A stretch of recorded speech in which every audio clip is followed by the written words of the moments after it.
seseorang atau saya gitu kan ya, yang sebelumnya sudah pegang 01 atau 03 gitu kan ya. Nah, ketika terjadi debat wapres, kenyataannya lain Pak Sam. Yang unggul tuh kelihatannya 02. Tampilan 02 seperti itu, saya goncang. Jadi bingung nanti. Ini lalu gimana yang benar, pilih mana?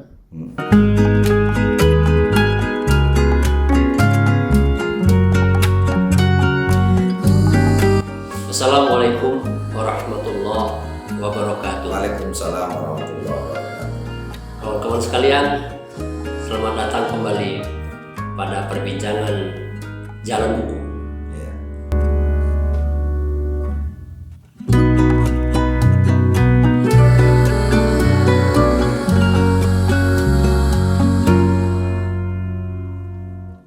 Terus terang memang beberapa bulan ini juga memang konsentrasi itu agak fokus gitu kan dengan hiruk pikuk pemilihan umum. Artinya kena demam. Kena virus. Kena virus pemilu. Itu. Wabil khusus memang yang paling puncak itu jadi perhatian orang Pilpres ya. Nah, saya juga waktu debat Cawapres juga menyaksikan secara sungguh-sungguh. Ya Anda tahu kan latar belakang saya cukup relevan kalau untuk seperti itu. Nah sama dengan pembicaraan kita yang lalu gitu kan ya. Mungkin banyak sekali kawan-kawan menghadapi persoalan ini kan jadi bingung. Saya contohkan Pak Sab, kalau dari debat Cawapres, katakanlah seseorang atau saya gitu kan ya, yang sebelumnya sudah pegang 01 atau 03 gitu kan ya. Nah, ketika terjadi debat wapres, kenyataannya lain Pak Sam. Yang unggul tuh kelihatannya 02 justru. Yang underestimate itu ya? Iya, underestimate atau underdog disebut orang gitu kan ya. Kalau saya 01 tiba-tiba melihat tampilan 02 seperti itu, saya goncang gitu kan. Goncang itu jadi bingung nanti. Ini lalu gimana yang benar, pilih mana? Nah di sinilah Pak Hasan, kalau menurut saya seperti yang kita obrolkan dulu itu, kalau kita menghadapi sesuatu itu tanpa ada pegangan, kita akan bingung. Kan gitu. Gimana menurut Pak Sam? Nah itu dia. Jadi sama barangkali ya kita menyaksikan debat yang seru itu.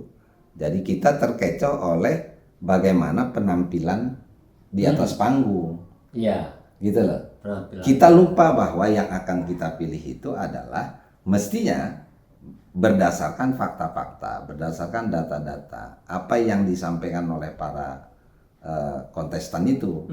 Gitu. Jadi kita biasanya lupa seperti tadi Pak Tar kan, karena dia kira ini 01, 03 gitu kan, tiba-tiba 02 gitu kan. Nah itu kan jadi kaget gitu loh. Tapi kalau kita berdasarkan data dan fakta, kita sebetulnya nggak perlu kaget. Sekarang bagus tuh Pak Tar, ada cek fakta. Jadi apa yang dikatakan itu benar atau tidak. Kalau istilah Anda mungkin bohong atau tidak gitu, itu kan bisa langsung dicek fakta. Oh ternyata nggak begini. Nah gitu. Nah inilah sebabnya Pak Tar gitu. Selain kita tidak cek fakta, makanya orang banyak yang terkecoh dengan mitos-mitos tertentu itu. Bahwa misalnya kalau ini, kalau milih ini begini, kalau ini nggak begini. Nah itu kan mitos-mitos yang dibuat itu loh. Misalnya, oh ini tampilnya sederhana, ini tampilnya populis, ini orangnya apa jujur, ini orangnya apa. Nah itu kan mitos-mitos yang dibuat gitu, yang sebetulnya belum tentu benar. Saya ingat jadinya dari penjelasan Anda itu, saya jadi ingat bagaimana umpamanya mitos yang digunakan oleh masyarakat untuk memilih seorang raja. Bahkan Pak Sam di dalam sejarah Islam memilih khalifah juga begitu. Karena dia anak khalifah. Gitu kan ya. Anda ingat khalifah pertama Bani Umayyah? Itu kan Muawiyah. anaknya Muawiyah itu Yazid ya. Yazid itu pada waktu kecil itu dia sudah diasingkan. Maksudnya untuk dilatih biar dia gagah, maksudnya. Nah, memang Muawiyah orang hebat. Dia juga alim ya. Politisi ulung Muawiyah itu. Nah, ketika terjadinya perubahan kepemimpinan, masyarakat itu digiring pemikirannya. Oh, yang menjadi khalifah itu ya haruslah anaknya khalifah. Kenapa? Karena darahnya turun, darah biru. Itu persoalannya. Padahal kita tahu semua kawan-kawan sekalian di dalam sejarah Islam, Yazid itu khalifah yang sangat tidak menarik itu sebetulnya gitu kan ya. Tapi orang terjerumus kepada, nah sekarang kita menyebutnya itu sebagai mitos. Mitos kalau anak khalifah pastilah bagus. Nah, di dalam kehidupan sehari-hari Anda pegang buku, Anda kan ingat bagaimana Anda di dalam kehidupan Anda sendiri hanya untuk meningkatkan taraf kehidupan, kira-kira begitu kan ya, pengen sekolah saja gitu kan ya, Anda akan mengalami ada mitos. Betul. Nah, gitu kan gitu. Ini menarik pemirsa. Jadi kebetulan salah satu tulisan kami itu ya, potongan dari kisah kehidupan kami itu ditulis di sini Pak Tar dengan judul Ikhtiar Menguak Takdir. Jadi bagaimana kita berikhtiar untuk menguak takdir yang kita sendiri tidak tahu. Takdir kita tuh apa sih? Kata orang takdir itu misteri. Jadi kita buta terhadap takdir itu. Artinya takdir itu kan kita tidak tahu, karena apa yang akan terjadi 1 menit kemudian kan kita tidak tahu. Nah, jadi saya coba menulis ini karena apa? Di kampung saya dulu itu Pak Tar, nggak ada yang berhasil kalau kuliah, kalau sekolah. Nggak ada. Orang yang berhasil itu ke pondok pesantren, gitu ya, bertani, berdagang itu berhasil banyak. Tapi kalau orang sekolah nggak ada yang berhasil. Sekolah itu maksudnya sekolah formal. Sekolah formal. Gitu. Jadi kalau ke pondok pesantren itu berhasil. Dihitung bukan sekolah. Bukan. Memang waktu itu begitu kan. Memang jadi memang tipologinya lain gitu. Nah, sekolah tuh ya umumnya tidak berhasil. Nah, itu kan kalau tahun 60-an mitos itu ya, tahun 60-an itu dibuat. Gitu. Saya kira ya sepertinya seolah-olah benar. Karena pada tahun 60-an setiap orang sekolah gagal. Ada yang gagal di SMP, di SMA, ada di perguruan tinggi. Pokoknya di setiap jenjang itu. Jadi nggak usahlah sekolah, apalagi sekolah tinggi. Toh nanti akhirnya juga mau mencari makan. Bertani juga, dagang juga. Begitu. Ngapain sekolah? Nah, jadi ada mitos itu. Jadi ternyata memang mitos itu dibuat, Pak. Nggak ada mitos itu tidak dibuat. Bahasa sekarang mitos itu dirancang, didesain. Kalau istilah dalam episode yang kemarin Anda itu kan bilang juga dibuat semacam pencitraan. Nah, sehingga setelah dicitrakan jadi mitos. Ya kayak tadi tuh, Yazid itu ternyata anak khalifah bagus gini kan. Akhirnya kan orang supaya mendukung dia kan. Orang setuju. Padahal itu belum tentu benar. Paling tidak ya. Itu belum tentu benar, bahkan bisa jadi tidak benar. Kenapa saya berani mengatakan bisa jadi tidak benar? Dalam kaitan buku saya ini, istilahnya kan saya tulis dengan sub 1 ini, mendobrak mitos. Bagaimana saya mendobrak mitos di kampung saya? Bahwa nggak mungkin, karena saya juga melihat, nah itu tadi perlunya pengetahuan, melihat di kampung lain, melihat bacaan-bacaan lain gitu segala macam, enggak. Bisa kok berhasil, bisa kita bisa jadi sarjana kok. Walaupun mohon maaf pemirsa, memang di tahun itu sarjana itu kan langka sekali. Masih sangat langka kalau kehidupan kampung. Jangan dianggap kita di Jakarta, Pak Tar. Kita ini di kampung di pelosok gitu ya, yang susah itu ngitungnya.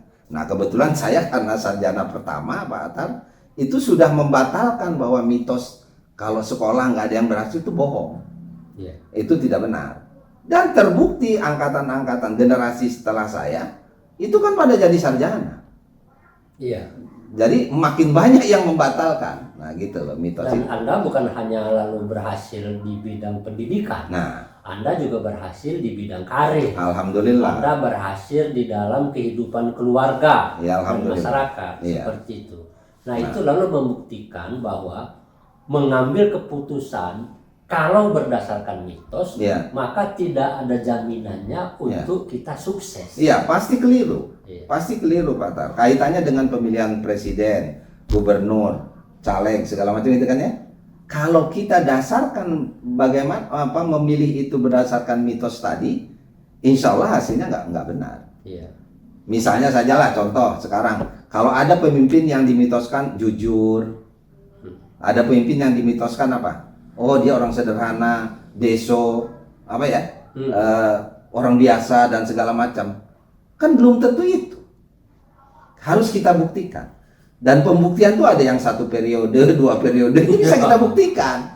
Gitu loh. Ketika periode 1 begini, periode kedua begini misalnya, itu kita bisa buktikan. Istilahnya sejarah lah yang akan mengadili bahwa mitos itu nanti salah. Tidak benar. Ternyata tidak benar. Ternyata saya masih kembali lagi ke Pak Sam, sejarah di dalam peradaban Islam.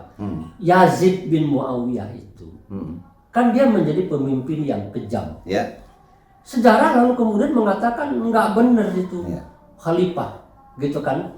Dia beda banget sama Muawiyah. Memang sebagian umat Islam tidak setuju juga sama Muawiyah. Karena Muawiyah dianggap mengambil hak Ali bin Abi Thalib sebagai khalifah atau anaknya Ali bin Abi Thalib.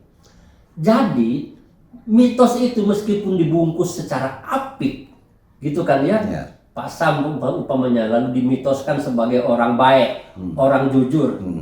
Betul, ketika Pak Sam masih ada, ketika Pak Sam masih menjabat, gitu oke, gitu. Tapi nanti sejarah akan mengatakan sebaliknya. Betul. Ketika Pak Sam tidak ada lagi, Pak Sam tidak lagi duduk di kursi jabatannya, orang mengoreksi, oh ternyata dia tidak baik, dia tidak jujur sesungguhnya. Nah itu saya lalu merelevansinya dengan pengalaman historis itu, Pak Sam.